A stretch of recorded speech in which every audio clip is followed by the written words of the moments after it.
Hey, hey, hey, what's up, family? And welcome to yet another episode of the Church Systems Podcast. Man, listen, I hope y'all are having as much fun with this as I am. Your feedback has been encouraging, like it's been awesome to hear. And to really just get to see that, man, what we're sharing is really making a difference. For those of you I don't know, my name is Henry. I'm the owner and founder of Simple Systems Consulting, and we exist to help leaders grow the church without burning out and without compromising. So, listen, in today's episode, we've got something really good for you. We started talking about the ripple effect in our last episode. We're talking about how leadership really makes a difference and how the effects of leadership really spans really throughout the organization. And today we're going to continue in that, but we're going to be talking about growth by design. That's right, growth by design. And in this idea of growth by design, really what we're going to be diving into is we're going to be diving into the value and the beauty of strategic leadership. We're going to talk about having a strategic path to walk on and to go down when it comes to leadership. You know, so often, so many leaders are hoping for growth. They're hoping for improvement. And while hope is something that we must maintain, hope itself is not a strategy, right? Hope is not a strategy. We've got to do more than just hope that things go in the right direction. We've got to have a plan to get there. And I want to show you that faith and strategy are not in competition with each other. As a matter of fact, they work together. I believe that some of the best examples of faith that we could ever find came with a strategy. It came with a plan, a goal for how we were going to move from where we are to where we're headed. And that's what we're going to dive in today. We're going to dive into the strategic path to growth. All right. And so as we're going to dive into that, I want to share something with you that I think is important for you to know because it's very near and dear to my heart. And that is this: we're on a journey to 10,000. That's right. 10,000 disciples. That's our goal as a company. We want to make 10,000 disciples. We want to be a part of making 10,000 disciples in the next 5 years. That means we are looking for 100 churches who want to partner with us to make 100 disciples. And I hope that you want to be one of those churches, that you want to start the journey now, saying, hey, starting with this episode, starting with this training, let's go on a journey to make 100 disciples. Here's why we want to do that. Because 10 attendees could be a big difference for you. 100 attendees could be a big difference. Maybe even 100 volunteers. Think about how transformative that is. And if 100 volunteers or 100 attendees could change your church, imagine the difference you can make with 100 disciples. Jesus didn't just have 12 ministers, he didn't just have 12 volunteers, he had 12 disciples. And with 12 disciples, he turned the world upside down. And I want you to imagine what you could do if you had 100 people really becoming disciples. And that's what we're about. We're about helping people really move towards discipleship, not just church membership, not just church attendance, not just volunteering, not just serving, not just giving, but disciples that's doing all of those things and more. And that's what we really want to help you do. That's really where our heart sits. That's really something that's super, super important to us. That's really something that has an extremely, extremely, extremely high value to us. And that's what we want to help you do. All right. So let's jump into this episode and let's really get to it, right? Because really what I want to do today is I want to help you understand intentional and strategic growth, right? I want you to understand not just the idea that we want to grow, but needing a plan to get there. And I'm going to show you some components of exactly how to do it. That's what we do. We don't just want to talk about it. I want to give you some tools so you can go back, sit down, watch this episode with your team, listen to this episode with your team, send it to your leaders, and say, hey, here's our discussion for this week. Let's walk into it. All right. So let's talk about this. Number one, let's talk about understanding how intentional and strategic planning is crucial for ministry growth. I say this all the time, but I will say it again and I will keep on saying it until I cannot say it anymore. Inconsistent sowing leads to inconsistent harvest. When you don't have a consistent plan for what you put in, then what you put out will also be inconsistent to match what you did, what you give. All right. So let's say you invite a person to church once every 3 months, right? And maybe you don't even have that kind of rhythm. You invite somebody, today, and then you invite the next person in 3 months, and then the next person maybe in 2 more months. Don't be surprised if you have inconsistent guests, right? Your outcomes will match your input. And so, what you need to learn to do, because some outcomes you can't control, you can't force people to take an action, you can't force people to do things, but you can control your action. And so, what you need to understand is how to be intentional. You need to be intentional, which means that you need to understand that there are a lot of things that are up to God, but there are some things that are up to you. And those things that are up to you, you need to decide that I'm going to intentionally take these actions. I'm going to intentionally go down this road. I'm going to intentionally move in this direction because I believe it will make a difference. And this is how we will move forward. And so you've got to be intentional. But then, even within being intentional, you've got to learn to be strategic, right? Because you can be intentional and random, right? You can be intentional, but doing random things. For example, you can be intentional about saying, hey, our leadership team is going to meet together once a month or once a week. That's intentional. But you could also be random by saying, when we get together, there's no agenda for what we're talking about. There's no plan for where we're going. There's no development portion where I'm training and teaching our leaders something that they may not have known. There's none of that existing. So, being in that scenario, being intentional is saying we're going to meet every week. But being strategic is saying, here is our template agenda that we will follow every single week to make sure that we're not wasting our time. Because being random and being unintentional and being non-strategic is one of the quickest ways to get people to check out. It's one of the quickest ways for people to start feeling like you're wasting their time, you're wasting their energy, and they will start to put less value on the meetings you call, on the things that you do, if there's not a strategic component. And so what you really need to grab is you really need to grab this idea that being strategic in ministry is not an option. If you're an entrepreneur, if you're in ministry, if you're a pastor, wherever you are, not being strategic, it isn't an option. That's a double negative. But you don't have that option. You have to be strategic in what you're called to do. All right. So let's talk about this. 3 things. All right. A couple things. Number 1, let's talk about the importance of strategic growth. The importance of strategic growth. Strategic growth is essential for ministries. Because if you don't have strategic growth, what you might have is sporadic growth, random or sporadic growth that is not intentional, it is not consistent, it is not moving in the right direction. It is growth that is really not based and built around a real plan to move things forward. And so what you need is you need to start seeing the growth that you're praying for as strategic, in that you've got to pray like it depends on God, but you've got to plan and strategize like it depends on you. You've got to trust God to do his part, but then you've got to be committed to doing your part. You've got to know that God's will win out, right? That what he wants is going to come to pass, but you've also got to know that you have actions connected to what God wants to see happen. So many times in scripture, we see this, if you, then I, right? Where God says, if you do this, then I will do this. I believe one of the values of being strategic when it comes to the church and it comes to ministry is that our strategy and our strategic nature can then reach back and say to God, we're prepared. We're prepared for the people that we're praying for you to send. We're prepared to not let them fall through the cracks. We're prepared to take them beyond attending a church and to take them into being a part of a church. We're prepared to go beyond allowing them just to be attendees, and we're prepared to help turn them into disciples. We've got to understand that we're on a partnership, and a part of this partnership is us deciding that we're going to be strategic and intentional. Here's the other thing, is that if you're going to understand what it really means to see strategic growth, then that means you've got to choose to be proactive and not just reactive. See, when you're reactive, what you're doing is you're responding to what's happening around you.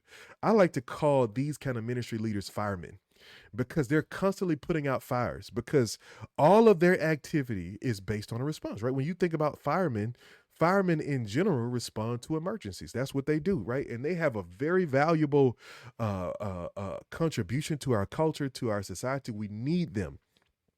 But as a spiritual leader, as an entrepreneur, as a leader in the kingdom of God, if you spend all of your time putting out fires, then you don't have time to build. Juxtapose a fireman to a builder, to an architect, right? If you're a fireman, you've got to go from one emergency to another. But if you're an architect, you get to sit down and intentionally craft what the future is going to look like. And that's what I'm challenging you to think about, is that you've got to move from being reactive to being proactive. If you're reactive, the enemy can stall your progress by simply throwing problems in front of you, because you will stop and you will stall at every turn to address the issues around you, instead of staying focused and having a proactive plan, a strategic plan to move forward and where you want to go. And that's what you've got to really begin to grab a hold of. You've got to decide that you're going to be a proactive leader who says, I am going to plan the action. I am going to plan the future before it creeps up on me. You've got to become the kind of leader who decides to move in that direction even before it becomes this thing that is normal to you and your culture, right? But you've got to decide that you're going to grab and you're going to hold on to the importance of strategic growth. Strategic growth will not become a thing in your church. It will not become a thing in your life. It will not become a thing in your business until you decide that this is important to us.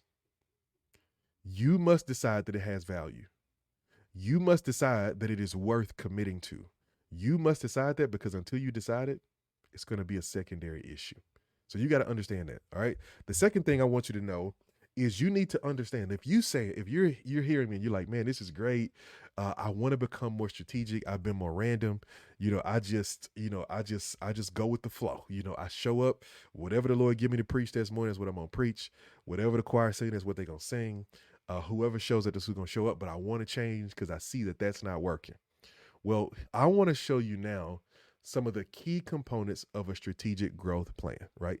If you're setting out and saying, I want to be a strategic thinker, I want to be a strategic leader, then I am about to give you some of the components that you need to think through in order to get there. All right. Component number one is you need a crystal clear mission. Crystal clear mission. Your mission statement is more than just a statement that you put on the programs, that you put on your website, that you put on the wall. It really is the guiding star and the filter for who you are as an organization. When you have a clear mission statement, what you're saying to the world is, here is what makes us different from every other organization, right? Sometimes we think about this, and I use this analogy a lot. I say, what makes you different from the church down the street? But I want to change that. Because in general, churches, all of our mission statements really derive, I believe, from the Great Commission, right? So we've got some component of that. But here's what I want you to think about. In this day and age, especially in a post-Christian America, one of the things you need to be thinking about is not what makes you different, or not how do you explain what makes you different from the church down the street. You need to describe what makes you different from the organizations and the businesses down the street. What makes you different from the other things that are vying for people's love, attention, and focus? You've got to be able to lay that out. What makes you different from even a positive nonprofit organization? What makes your church different from the United Way? What makes your church different from the Red Cross? What makes your church different from the Boys and Girls Club? What makes your church different from the YMCA? You've got to be able to explain to people why it is worth their effort and their time to be a part of the church. Because I don't know if you know this or not, but people don't owe us church attendance, and they don't owe us church participation. And so you've got to think about how you will describe what makes you different. You've got to be able to say, this is one of the things that sets us apart. Another thing that's so important about a clear mission is that a clear mission is a filter. It's a filter. It will tell you the kind of things that you don't do.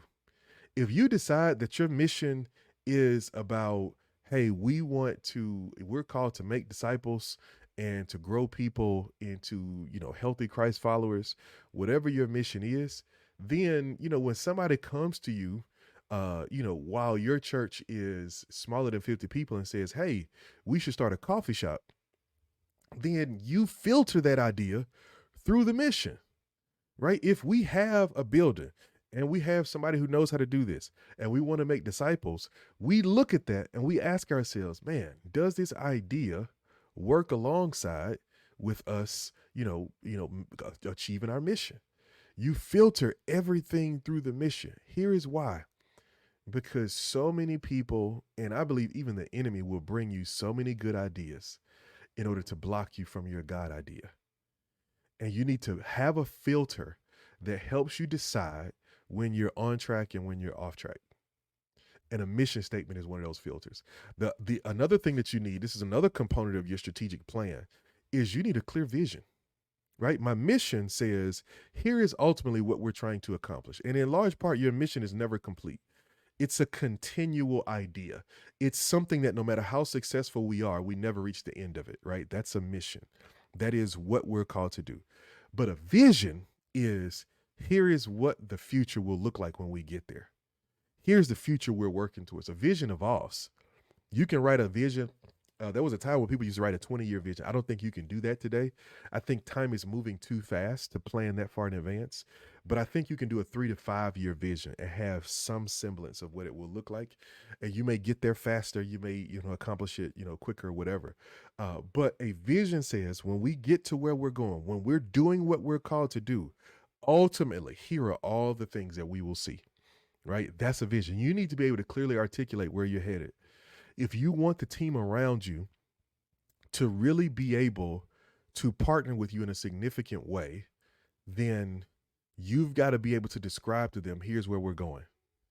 Here's the future that's worth working for, right? We went to DC for spring break here recently. I had a chance to go to the MLK Memorial. I went to the Lincoln Memorial, and I went to all these different historic places in DC. And man, when I tell you, it gave me chills standing at the Lincoln Memorial reading the Gettysburg Address. Standing there and reading his inaugural speech, and just reading. And I got goosebumps standing there reading it because he casted a vision. Dr. King, I'm standing there and I'm reading his quotes and I'm looking at all the things that he did. He casted with his I Have a Dream speech right there on the National Mall. I'm standing there watching. I'm standing there looking at the reflecting pool, and I'm looking and I'm going like, man, this is where he made that statement. This is where he told us about his dream, right? And I even read the story. It said that Dr. King did not even plan. That was not even a part of his speech to talk about I Have a Dream. So it's ironic that it's called the I Have a Dream speech, because as the story goes, the people around him were saying, tell him about the dream, tell him about the dream. And then he began to go into this run where he says, I have a dream. He was casting a vision, and that vision got us excited. That vision got us excited about where he was going. Do you have a vision that can get people excited about where you're going? People have too many choices to settle for a vision that is uninspiring. And I believe this lack of vision is one of the 10 church killers. It's one of the things that is killing churches. And you will be able to download my new ebook coming out really soon called The 10 Church Killers. And this is going to be one of them, because when you don't have a clear vision, people will walk away. I learned this a long time ago. A confused mind always says no. When people are unclear about what you're asking them to do and what you're asking them to be a part of, they will default to no. And so our visions need to be clear enough to say, here's where we're going. Even Jesus had a clear vision. When he called the first disciples, he said, follow me and I will make you fishers of men. That's a clear vision. He said, look, if you decide to come and follow me, that's on you. He says, then I'm going to take responsibility for transforming who you are. And at the end of the day, just like you fishing for people, I'm going to teach you how to catch men. Just like you're fishing now, I'm going to teach you how to catch men. That's a clear vision. So you need a clear mission. You need a clear vision. Number 3, you need to be clear on what the needs are. What are the needs of your community? What are the needs of the people you're trying to reach? What are the needs of your church, right? Are you willing? Here's a difference maker. Let's go ahead and get honest. Let's just go ahead and get honest right here. Here's a difference maker for you. And this is going to decide what kind of leader you are. Are you willing to have the hard conversations about what's right and what's wrong in your church? Are you willing to have the hard conversations about what's right, what's good, and what's not so good about you as a leader? What are your strengths? Right? You're a good preacher. You love on people, but what are your weaknesses? You're not a planner. You're not administrative, right? This is going to make all the difference. You've got to learn to stop and assess where you are. You've got to learn to stop. Look, I just went through this process. I just started remaking everything. I'm remaking our website, which you can go and check out now at getchurchsystems.com. I remade all of our offers, how we sell, or what we have, how we minister to people, how we help them, what problems can we solve. I remade all of that because I stopped and I got feedback from the people we were serving. We just redid our onboarding process. And we did all of these things because we were assessing. We're constantly assessing. How are we doing? Are we doing well? All right. When you do an assessment, you might discover that you have spent the last 5 years investing in a strategy that's not working. It's just not working. It's just not happening. And you're investing your time into it. You're investing your energy into it. You're putting all of this stuff into it, and it's not working. It's just not working. And so you need to stop and you need to assess. You need to assess what needs to be addressed in our church, in my leadership, in our team, in our community. That's 4 levels: in you, in your team, in your church, and in your community. What needs to be addressed? You need to stop and you need to assess it. You don't want to spend all of your energy shooting at a target that no one is going to respond to, right? Let's say, I'll give you an example. I think of it like if I wanted to be an entrepreneur, I wanted to start a business. And I said, man, I'm really tired of that little red light that comes on my camera to let me know I'm recording. So you know what? I'm going to put a black sticker over it so I can't see it, right? And imagine I want to create that product, but everybody else uses that button, that light as an indicator. They need to see it so they know when the camera's on, right? And so if I put $1 million into solving that problem that nobody else wants to solve, I just wasted $1 million. Versus if I say, man, when I'm not using my camera, I want something that covers the lens. So just for extra security, to make sure that nobody's looking at me through my camera. See, that's a different problem. But you have to go through assessment in order to be able to identify exactly where people are. And that's one of the things that's a part of your strategic plan. You have a clear mission, a clear vision, but you also need to do an assessment of yourself, your team, your church, and your community. All right. Here's another thing that's a component of your strategic growth plan is you need to set goals.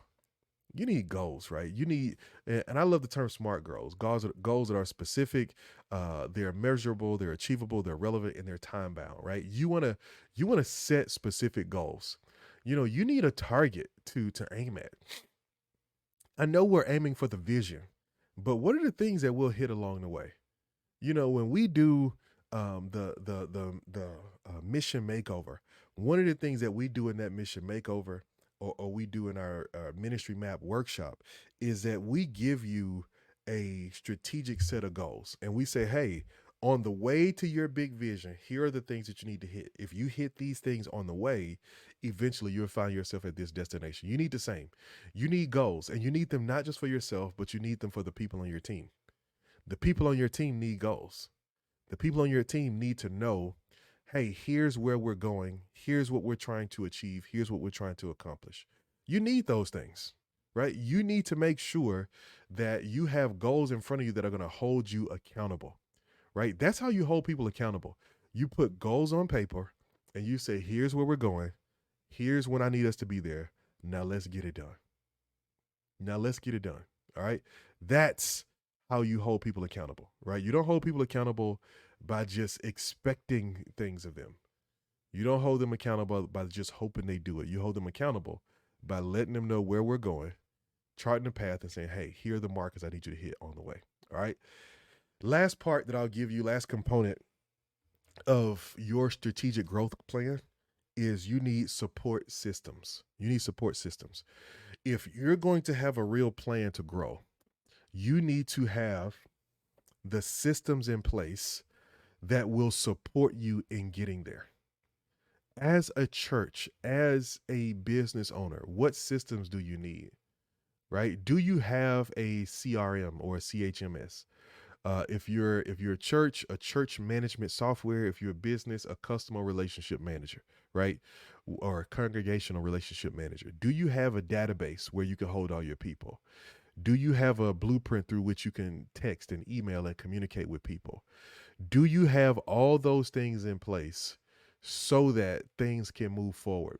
You need the systems to support where you're trying to go, right? If you're trying to add 100 people to your church in the next 1 year, you need the software and the systems to support that.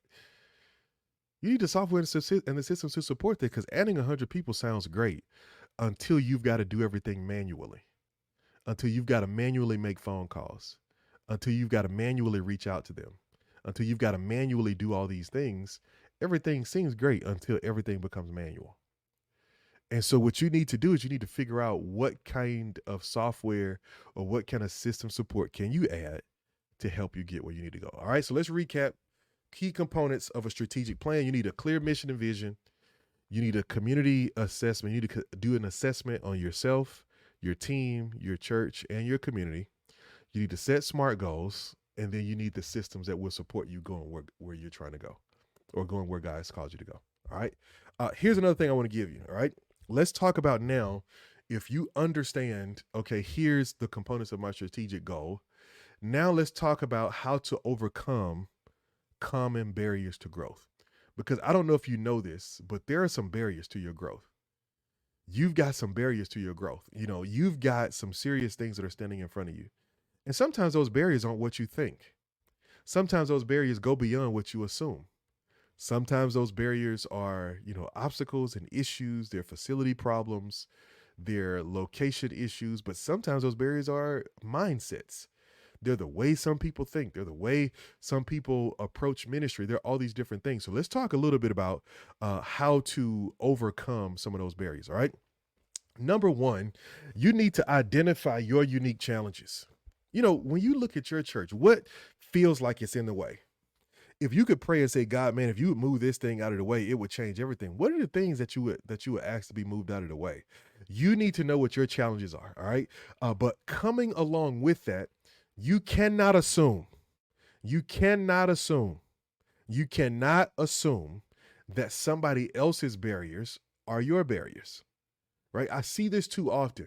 Leaders who take the barriers that they see other people facing or talking about and assume, man, I got the same barriers. You don't have the same barriers, right? Like both of you might have 5 leaders, but you might have 5 focus leaders. You might have 5 leaders who fit exactly what you need right now, while somebody else might have 5 leaders who are just, they're tired and they're not in a space where they're ready to commit and to work and to do some stuff.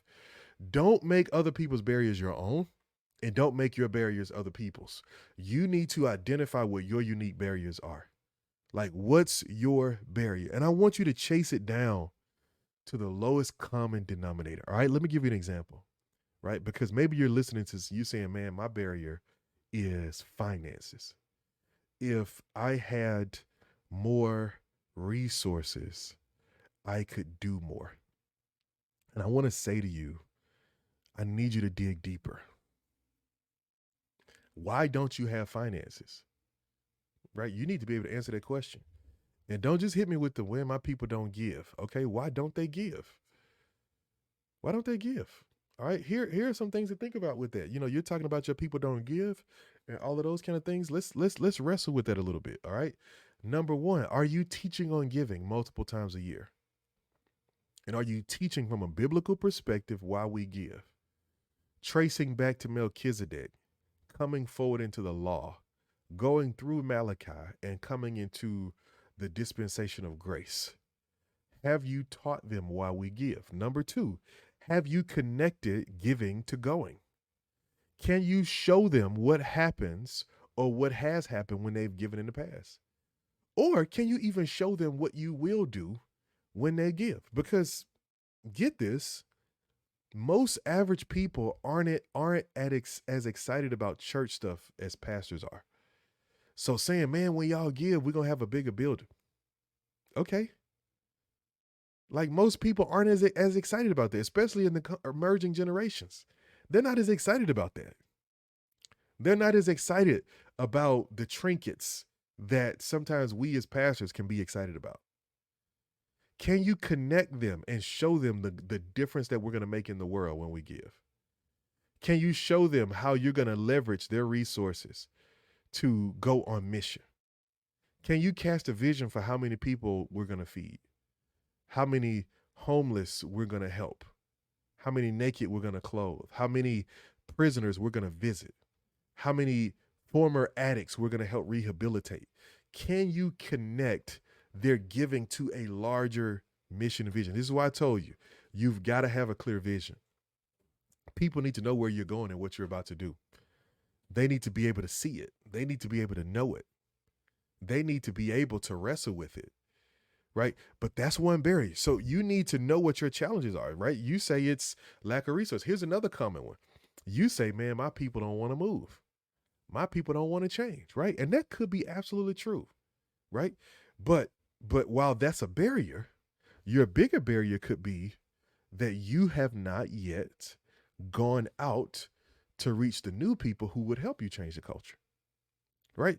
If you've got a church, let's say you got a church of 50 people, right? 50 to 100, whichever, wherever you are, just plug your number in there. If you've got a church of 50 people and they're stubborn and or they're hurt or they're gun shy because either you've tried things in the past that didn't work or previous pastors have tried things in the past that didn't work or whatever it is, or you've got a church full of people who are from a generation who did everything and now they tired and they don't want to do nothing, right? And you're saying, man, they're resistant to change. They just won't go with me. If you've got a church of 50 people that's like that, you know, let me tell you how easy it is to change that culture. You go reach 50 new people. You go reach 50 new people. And I know, man, I bring these new people in here. The old people gonna run them off. They're gonna do this. Man, first of all, you gotta pray, but then you gotta get creative, man. Like if you've got a traditional service at 11 o'clock and, it's, traditional people and all of that kind of stuff like that. Well, what if you added a 1 o'clock PM service and said, with this 1 PM service, we want to do a contemporary service or whatever you want to call it. And you go out there and you scrounge up some people who will go with you. You go find get your musician on board and say, man, look, can you just sing these type of songs for me? Get you a praise team together instead of a choir. And you say, hey, look, we're going to stand out and we're going to do this, whatever it may be. Like you do that and then you go get those new people. And you bring them in and you plug them in, man, and you have fun with those new people. And watch how fast the stuck people become unstuck when they see how much fun and how much joy there is in this new group. I'm just giving you an idea, right? My point is this, is you got to know what your challenges are, but don't just stop at what you see on the surface. Don't just stop at complaining about the big thing that you see in front of you. Move forward into getting down into the nitty-gritty of what the real issue is. Maybe it's not we don't have enough money. Maybe it's that we simply haven't taught enough on giving. Maybe it's not that our people won't move with us. Maybe we're trying to change people who have been a certain way for 50, 60 years. And what the solution is to go out and to reach the next wave, right? You got to start to grab that. You got to start to grab that. As I get older, I have more people in my life who are also older. And what I've learned, man, once you get to a certain age, like a part of the gift that I give you is the freedom to be who you are. Like expecting you to make a full change at 70 and 80 and 90 years old is just unrealistic. And so what you've got to do is you got to figure out what the real issues are and, develop a solution to go forward. All right. So you've got to go beyond those barriers because you can. I'm telling you, you can. You can do it. You can get to the other side of it, but you've got to be willing to be creative. You've got to be willing to do things and to see things differently. You've got to be willing to say, I'm not scared to try some new things to go forward. Right. And if you don't know what to do for yourself, get some help. All right. So now you know the components, you're identifying your growth barriers, and now let's talk about implementation. How once you have a plan, how do you implement it? Implement it, man. I feel like I'm giving y'all so much value in this episode. Like this is a whole masterclass right here. Like I'm giving you everything. All right. So now, how do you implement it? Right now that you know what it is, now that you got it in front of you, how do you actually implement this thing, right? How do you actually take the steps and begin to go forward? All right. So here's a couple of things you need to do. Number one is you need to get this plan on paper. You need to get it on paper. This cannot be something that's just rolling around in your head. You need to get it on paper. And I say on paper, you can put it, on your computer, you could type it up, whatever it is. But you need to get a plan down, man. You need to get a plan locked in that says, hey, look, here's who we are, here's where we're going. You need to get that plan on paper so you can easily share it with other people when the time is right. Right. You need to get that thing on paper. So when other people come saying, how can I help? How can I be a part? You want to make sure that you have everything they need. And a part of that is getting it down on paper. All right. But then once you get it on paper, now you need to begin to look at it and begin to ask yourself, where do people fit? You have people around you, have teams around you. How do they fit into the plan that God has given you? How do they fit? How do they partner up with that thing? How do they come alongside that thing and be a part of what it is that God is inviting and asking you to do? You need to know. You need to know how people fit in. You need to know how people plug in. You need to know how others can support you and how you can support them in doing and being what God has called them to be. All right. So you've got to know exactly where people fit. All right. Here's another part of that. You need to know who you need, right? Who does help look like? This is good. I need you to get this. Who does help look like? I know we often say, what does help look like? But who does help look like? You need to think about who you need to come alongside you and partner with you for what God's called you to do. When God has called you to do something, he very rarely calls you to do it alone. So you need to ask, who is it that God has called to come and partner with you? And so if you're going to implement this well, you need to understand the people you need. And once you understand who they are, then you need to be prepared to bring them in and to allow them to fulfill the part of the strategic plan that God has given you. And that just comes with clarity. Again, if you do all the things before, the implementation becomes much, much easier. But you've got to know who they are, right? You've got to be prepared to actually do this and to put it in place, all right? And then here's the next thing you're going to do. If you're going to implement this plan, if you're going to implement your strategic plan, you need to have a map.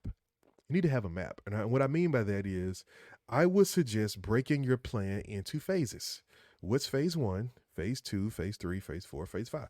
What are the phases that you need to go through in order to achieve this plan? Because it's not going to happen all at once. And in my experience, people will get overwhelmed and afraid and scared if you give them too much at once.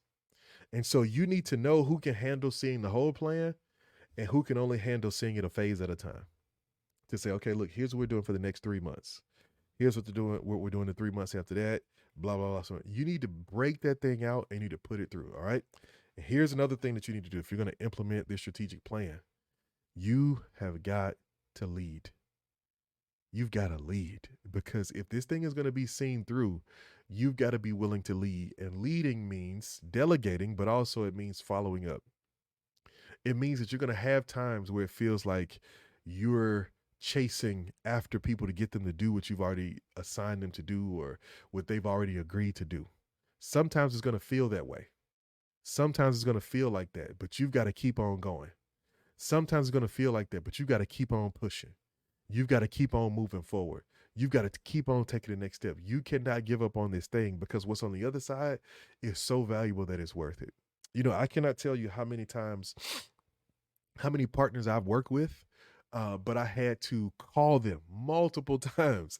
And they get on the phone, we get on the call, and they go like, "Yeah, man, this is good. I'm ready. I want to do this, but I need like a day or two. Give me a day or two to talk to somebody." And I call them back in a day or two, and they don't answer. I call them back in a week. I don't hear back from them.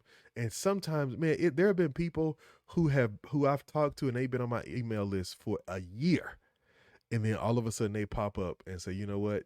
Let's we ready to sign." But I never stopped emailing them. I never stopped texting them. I never stopped reaching out. And because I never stopped, it eventually pays off. And leadership is often the same way. You've got to be willing to keep on getting in the mud with your team, to keep on getting in the mud with your people until it comes to pass. And one of the reasons that you're doing that is because you're constantly monitoring progress. You're constantly saying, okay, where are we on this? Is this working? If it's not working, then you shift to something else.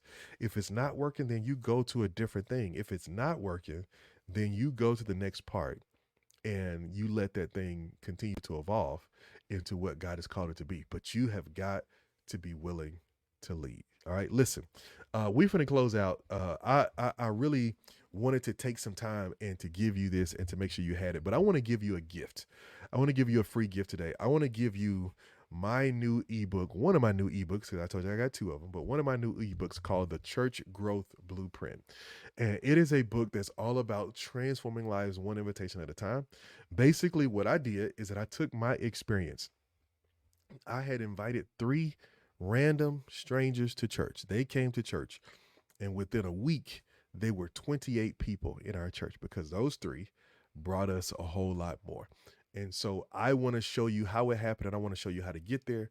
And so if you click the link that's in the description, I'm going to give you access to this new ebook, The Church Growth Blueprint.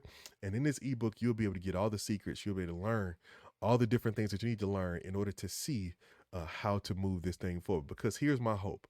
My hope is that with this episode, you're inspired to go put together your church growth blueprint, that you're inspired to go put together your own strategic growth plan to move the needle forward. And if you need some help, that's okay. Look down in the description. You can click that link and you can check out our website and you can see all the different ways that we're serving churches. We've got the mission makeover where we will walk with you. I'll do a 45-minute call with you. And after that call, I'm going to put together a custom mission and vision document just for you. I'm going to help you get clarity in that area. We've got our church systems templates. If you need a specific system, you say, look, I just need help with volunteers, or I just need help with generosity, or I just need help with planning our worship service. You can go and you can get all of our systems templates, our entire blueprint, whichever you need. You don't have to get all of them. You just get them one. They're a la carte. You can get that. We've got our ministry map makeover, which is a workshop that we do with your team. We can do it virtually or in person, where we literally, I interview you, I talk to you, I get to know who you are, and I put together the full strategic plan for you. All the things that we just talked about, I put together the full strategic plan for you, whether I come to you on site or we do it online, whatever it is. We plan a whole weekend where we help you do just that. And then number 4, we've got our church systems boot camp, which is our 12-month coaching program where I get to walk with you and your team for 12 straight months. Is that we meet every week. We give you access to all of our systems, all of our documents, all our templates, all of our SOPs, all of our job descriptions. We give you access to everything all in one place, so we can do that. And then finally, we have a brand new offering, which is called the Virtual XP. And that's basically where you can have me as your executive pastor, where I will meet with your team, coach your team, hold them accountable, train them, and raise up. If you have somebody who you think will be your XP eventually, I will actually help train and raise them up to come alongside you and to make a difference. All right. So whatever you need, all you got to do is click below and we'll do our best to help you take those next steps. Listen, I know that this has been a blessing to you. If you've watched this long, you've listened this long, this has been a blessing to you. So now it's time for you to take the next step and to move into putting together your strategic growth plan. Listen, until next time, keep the gears turning. Peace.